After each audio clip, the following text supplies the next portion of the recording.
One of the things people forget about what I do in my day-to-day life is that I'm an English teacher.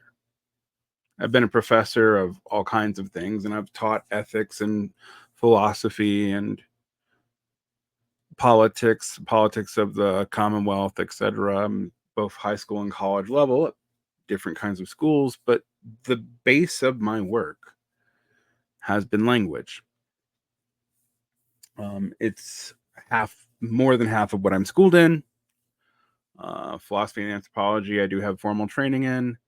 Um, and pedagogy, I have a degree in, but I am a poet and I read a lot of literature.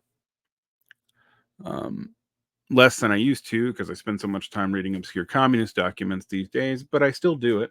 My most recent reading has been Mario Puzo's The Godfather because I love the movies. I'm cliche like that. I'm a man of a certain age. But Puzo's book is a pulp masterpiece, but emphasis on pulp. It is a very different sort of experience than the movie. The characters in the book are pulp voices, and they are somewhat interchangeable with each other. Not so much what I'm here to talk about today, though, although from a similar time period in the history of American literature. There's kind of a trilogy of books that came out between 1957 and 1959 about post-apocalyptic fiction, particularly about a nuclear apocalypse. Alas, Babylon, a book about a nuclear apocalypse written by Pat Frank. Um,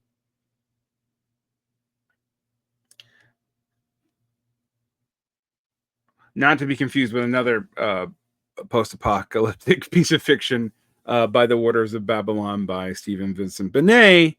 Uh, Alas, Babylon is more specifically about a post-Cold War reality. There's also On the Beach, written in 1957 by Neville Shute. It's a more literary novel. Begins with a reference to The Hollow Men by T.S. Eliot. And there's a Canticle for Leibowitz, which is about a Catholic monastery set in Texarkana um, after a nuclear war, with monks of the Order of the Albertan Order of Leibowitz, whose main goal is to preserve scientific knowledge through religious means. And the themes of the Canticle for Leibowitz, of those three novels, are what we will consider today, because it has to do with complexity and ciphers. Now, I'm primarily known as a Marxist. I have critiques of Marx. They sometimes come up on the show, but more or less, my worldview is informed by the idea that social production um, and social reproduction, so culture and economics in the most vulgar sense, uh, are determined by conflicts between groups of people. And the primary conflicts are over who's exploiting who in reproducing and producing the mass of surplus in society. And that it is surplus, not scarcity, that defines our society and allows for things like complexity. But the complexity has a cost. And this is not something Marx so much deals with. In fact, Marx's notions of complexity and complexity science, quite frankly, are very 19th century. They assume centralization always leads to efficiency. They assume that specialization can be easily overcome by the general intellect, etc. The innovations that I bring in, and I don't think that this scholar is a very good reader of Marx, but he is a good reader of ecology, and that is Joseph Tainter's seminal book, uh, The Rise and Collapse of Complex Society. So, The Canticle for Leibowitz is interesting as a piece of sci-fi because it deals with exactly that, and deals with it in a way of reoccurrence and of different formal groups and the tensions that emerge when oligarchies develop, and in war and in deep political economy, although it's also a very spiritual book, which would be beyond the point of us talking about it here. I'm not a Catholic. Walter Miller only really wrote this book. He's famous for it. It was sort of a fix-up novel of 3 short stories in 3 different time periods, won the 1961 Hugo Award. He was a Catholic, just like my other favorite science fiction writer, Gene Wolfe, and I've now betrayed that even though Miller was not a very prodigious writer, he wrote scripts for television. He wrote short stories. He even helped produce a version of his work by NPR. But by and large,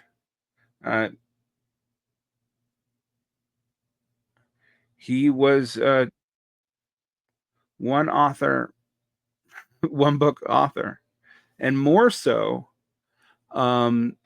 he was depressed and took his own life in 1996 before finishing a sequel to Canticle for Leibowitz, which he worked on for probably the best part of the second half of his life. Why I bring up mechanical, though, is one of the parts of my thinking that's different from most leftists and most Marxists, and different from why I'm concerned about ciphers. People who've listened to me talk with the Regrettable Century crew on why I believe in decadence theory and why I think decadence theory is actually, in some ways, something that Marxists should look more at. It is wrongly considered conservative. And it has a tendency, and it's a real tendency, to idealize a certain point as the high point in a cycle and think that is what we can return to. Or that there's a Platonic ideal and there's a high point, and then from that high point, there's an automatic decline. I think when you take the ideas of complexity theory, complexity ecology from Tainter, decadence makes a lot more sense. Regression happens because development has unintended consequences. Some of those consequences are positive, the ability to create massive amounts of surplus, and some of those consequences are negative, eating up the environment unnecessarily. Creating systems of antagonized populations whose interests are so wrought that social cooperation becomes harder and harder to do, and indeed becomes impossible. And in fact, the utopia of the liberal and the class collaborationist social democrat, and even some fascists, is that there's a way to keep the social classes in harmony. That's Catholic social doctrine. The social classes are supposed to exist, but they need to be harmonized. And they all have an essential role. And if we gave people their dignity and then belittle people, if we weren't classist, then we would be beyond this. And the Marxist and some conservatives will say that's impossible. The tensions between those groups will always get too high. That you can't live off of exploiting someone else and not have to pay for it eventually. The conservative sees that as just a good reason for the war of the aristocrat against all. And the old pre-liberal conservative sense, the Marxist sees that as why class war is unfortunately inevitable. But perhaps we thought that it would look too much like a revolution too easily, too automatically. The reason why this is called a Canticle for Real Utopias is that a Canticle for Leibowitz portrays society over 1,200 years. And its central premise is that enough people would try to resurrect prior technologies by maintaining them in religious institutions, but that the pressures of war would force them out, and that history would repeat themselves, but a new opportunity would open up. And the opportunity in the Canticle for Leibowitz is literally space Catholics, but nonetheless. The view here is that the accumulation of prior knowledge, the dead weight of history, when put into certain incentive structures, will reproduce the same thing.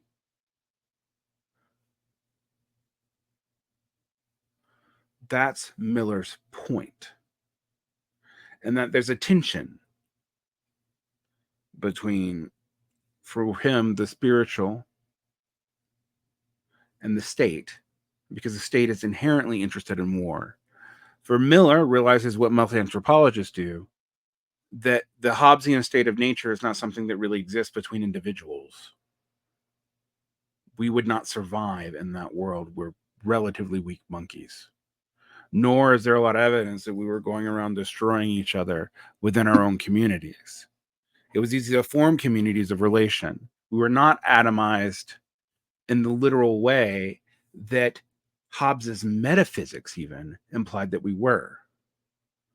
Hobbes's metaphysics implies a physical world that is almost stoic. And for those of you who go, what do you mean by stoic? You mean he denied his emotions? No, the Stoics believed that God was material and the material world was literally made up of Zeus. And the reason why you had to accept what was happening to you in this amor fati way that rendered everyone, even the most emperor, to pretend they was a slave, was also because this is the body and mind of God, and there is no other way for things to be. And it is a material world, literally a material world, made out of a material God, of which we are all cogs and atoms. And this is the metaphysics of Hobbes. Hobbes believes in a material God. He was a heretic. Some people try to read that as saying he's like Spinoza, he's a pantheist or an atheist. No, he does not seem to be that. He believed in human equality because we were atomized. He also thought it was relatively irrelevant. He took the big nascent ideas of liberalism. He was one of the first people to articulate in formal form the nascent ideas of liberalism and use it to justify an ancien regime of pure conquest. One has to admire that he's somewhat calling the bluff from moment one of the liberal project, which is where there's a great debate between me and other people about whether or not Hobbes is the first liberal in our modern sense of the term. But to bring us back to Canticle for Leibowitz, right? We have to look at this and deal with this in this way. What do you do if your incentive structures recapitulate the past, which they do all the time? We see it all the time now. I get a lot of pushback for believing in things like generational theory on the left, that I actually do think that generational accumulation of wealth and knowledge, when cartelled in a way actually kind of accurately described by Max Weber,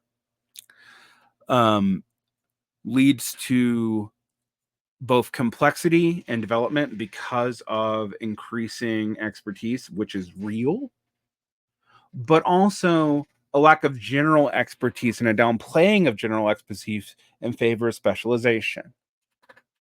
Literally today, the only group of people that we think of as generalists are journalists, and they have bad incentive structures. So we have to ask ourselves, how do we stop the repetition? How do we stop the projection? How do we stop the ciphers? How do we stop all of this? And we have to admit, we'll never totally stop all of it. Ciphers work because of a way humans communicate. And part of why we communicate verbally, frankly, is as much to lie to or omit as it is to tell the truth. In some ways, I really do believe that the function of language was partially to lie, because body language is harder to deceive with.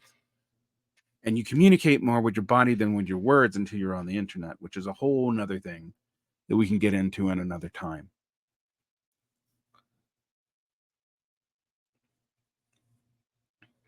But this amassment of complexity and the systemic protection of people's children and of kinship bonds. And of kinship bonds, we always pretend that bloodkin and foundkin are that's somehow a new distinction, and that queer people somehow invented that, and it's not inherently an anthropological norm. And go read Marshall Solins on this. I cover it all the time. We have to ask ourselves, Why do people systemically protect their own? How does this lead to elites? But how does it also lead to complexity, which in itself undoes the system? The problem of oligarchy is not just that it is anti-egalitarian or anti and enforces class norms, but even creates new classes within themselves. I mean, that's a problem, but that's not the primary problem, according to Tainter. The other problem is it creates additional complexity, which has a cost, and the energy that goes into maintaining bureaucracy. And that those also create fault lines, which sometimes the only simplification is conflict and war. Other times the simplification is demagoguery.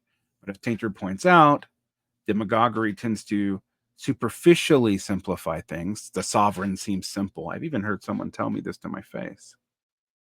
The sovereign is the simplest concept. Well, but maintaining sovereignty is incredibly complex. And in doing so, you often remove the people who can maintain your system after you. You don't believe me? Look at the results of the China. When your only viable candidates for leadership are Khrushchev and Beria, I don't know what you're doing.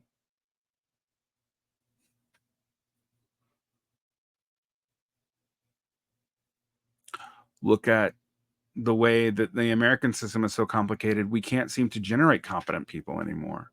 They're systemically protected and they are often very competent in a very narrow field, but we need people in leadership and whatnot who are not competent in only one field. They have to be less competent in many.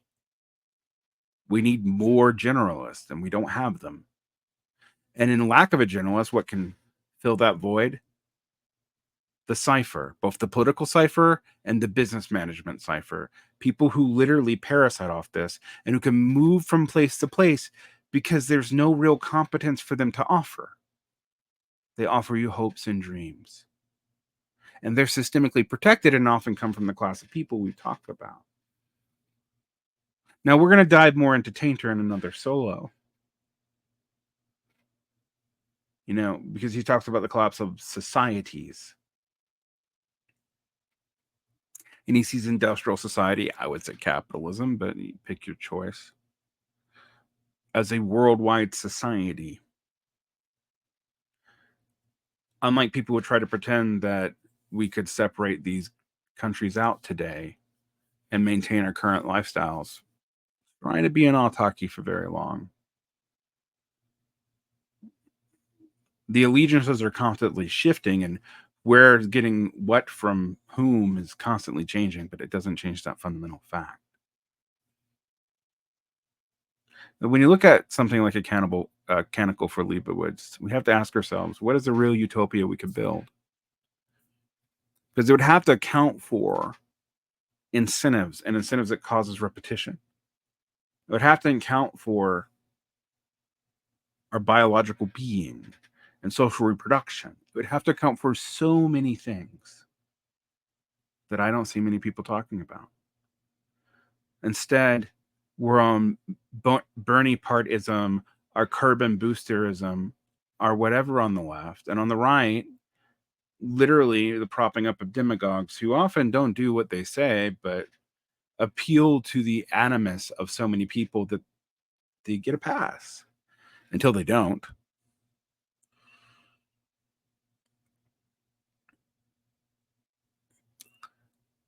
Now, I've been talking a lot about the collapse of the private-public distinction and the inability of people to separate that out and also separate norms and values while admitting that they can't ever be completely separated in either case. And same with politics and personal. All these categories are more blurred when they touch than people want to admit, but cannot totally be subsumed in another like other people want to do. The thing that is a Venn diagram of a thing but is not completely separate nor completely the same makes us uneasy. The liminal never makes us feel good. You want to go through the door. You don't want to be stuck in it. For those of you who don't know, liminal means the door. So what do we do? Miller, the author of Canticle for Leibowitz, thought that there wasn't much we could do except to push through when another cycle would come through and push forward with the weight of all the past into the future. First by the monastery for Leibowitz, the abbot and Texarkana, and then later with space monks. But nonetheless, that's what he thought he needed to do. And in some ways, the Neil Stephenson book, An Anthem, is kind of a pick up on the space monk idea. But we have to ask ourselves, how do we do that?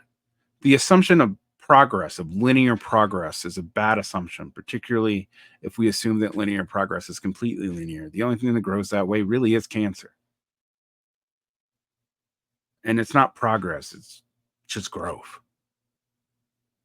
Now, we've set up societies to try to maintain that, particularly in terms of profits and other things. It's literally something capitalism does.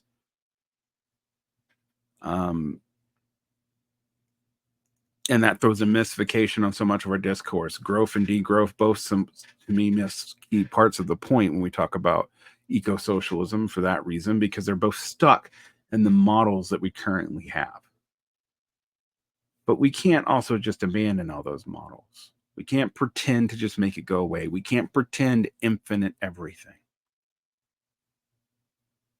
So how do we deal with the cycles, the generational cycles, the experience cycles, the cycles of decadence and rebirth? Because the thing about decadence is that it creates soil. And that's part of what people miss about the metaphor. That's why I talk about decadence and not regression. Regression is a Freudian category, useful for many things. But regression does not create soil. It is the pseudo-childhood. But there's no real turning back. So what can you do? You can play act it, I suppose. You can LARP it. And there's a sense in which we are doing that. But more profoundly, perhaps, how do we actually move forward with the realization that progress will never, ever be linear? And that the smarter thinkers of progress, whether you like them or not, and all of them have their flaws, and most specifically Hegel, but Hegel's model for progression, his teleology, which was religious, and we need to always remember that, but it was not unilaterally linear. It was more like a spiral, ever outward. Things repeating and building and repeating and building and repeating and building and learning, and through the unhappy consciousness moving through it.